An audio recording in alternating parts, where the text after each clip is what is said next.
Hello everyone, আসসালামু আলাইকুম। আমি সবাইকে স্বাগতম জানাচ্ছি নতুন আরেকটা রেসিপি দেখার জন্য। আজকে আমি আপনাদেরকে বিফ ফ্রাইড রাইস বানিয়ে দেখাবো, আর এটা কিন্তু হোটেলের টেস্টকেও হার মানাবে। তো আমি এখানে 300 গ্রামের মতো গরু মাংস নিয়ে নিয়েছি, আর মাংসটা আমি একদম জুলিয়ান কাট করে কেটে নিয়েছি। সাথে দিয়ে দিলাম 1 টেবিল চামচের মতো সয়া সস, 1 চা চামচের মতো ওয়েস্টার সস, আর সাথে আরও দিয়ে দিচ্ছি 1 চা চামচের মতো হোইসিন সস। মোট কথা আপনাদের হাতের কাছে যে টাইপেরই চাইনিজ সস থাকুক আপনারা দিয়ে নিতে পারবেন।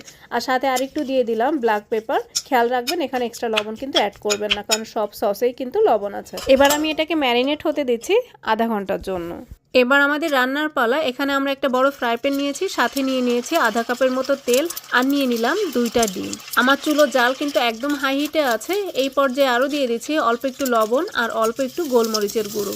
আমি জাস্ট এখন একটু নাড়াচাড়া করে ডিমটা ভেঙে ভেজে নিচ্ছি। আমি এখানে মুরগির ডিম ব্যবহার করেছি, আপনারা চাইলে এখানে হাঁসের ডিমও নিয়ে নিতে পারেন। তো আমাদের ডিম ভাজা হয়ে গেছে, এখন আমরা এটাকে উঠিয়ে এক সাইডে রেখে দিচ্ছি। একই ফ্রাই প্যানে আমি এবার তেল নিয়ে নিচ্ছি আর একটু, আর এখানে আমি তিলের তেল নিয়েছি। আপনাদের হাতের কাছে না থাকলে সেক্ষেত্রে আপনারা রেগুলার তেল ব্যবহার করবেন। আর এর মধ্যে দিয়ে দিলাম 1 চা চামচের মতো আদা কুচি আর 1 চা চামচের মতো রসুন কুচি। 2 মিনিটের জন্য একটু নাড়াচাড়া করে এর মধ্যে দিয়ে দিচ্ছি আগে থেকে ম্যারিনেট করে রাখা গরুর মাংস। আর একটা জিনিস কিন্তু অবশ্যই খেয়াল রাখবেন, এই পর্যায়ে চুলোর জাল কিন্তু একদম হাই হিটে থাকতে হবে। মূলত এই চাইনিজ রান্না হয় কিন্তু একদম হাই হিটে। মাংস একটু ভাজা ভাজা হয়ে আসলে ঠিক এই পর্যায়ে আমি অ্যাড করে দিচ্ছি 1 কাপের মতো গাজর কুচি। আপনারা দেখতেই পাচ্ছেন আমি গাজরগুলো কিভাবে কেটে নিয়েছি।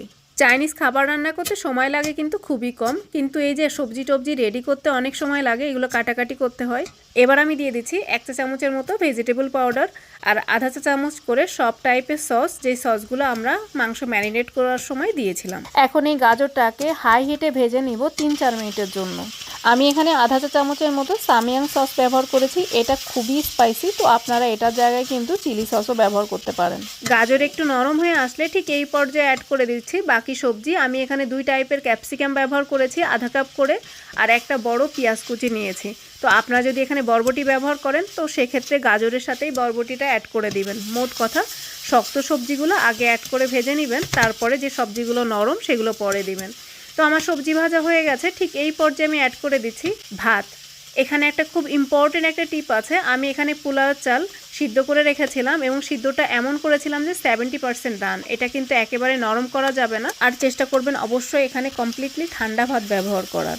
খুব ভালো রেজাল্ট পাওয়ার জন্য একদিন আগে ভাতটা রান্না করে রাখতে পারেন আর ফ্রিজে রেখে তারপরের দিন ফ্রাইড রাইস করবেন।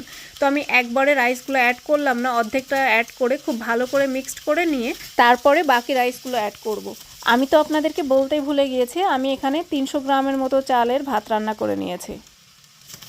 ভাতগুলো খুব ভালো করে মিক্সড করে নিয়ে এবার আমি অ্যাড করে দিচ্ছি ওই সসগুলি যেগুলো দিয়ে আমরা মাংস ম্যারিনেট করেছিলাম।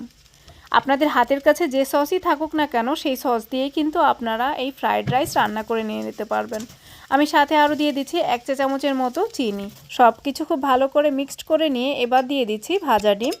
আপনাদের হাতের কাছে যদি পেঁয়াজ পাতা থাকে সেক্ষেত্রে পেঁয়াজ পাতা কুচিও এখানে অ্যাড করে দিতে পারবেন। আমার কাছে ছিল না, এজন্য দিতে পারলাম না। বাস আমাদের রেডি হয়ে গেল ভীষণ মজাদার বিফ ফ্রাইড রাইস।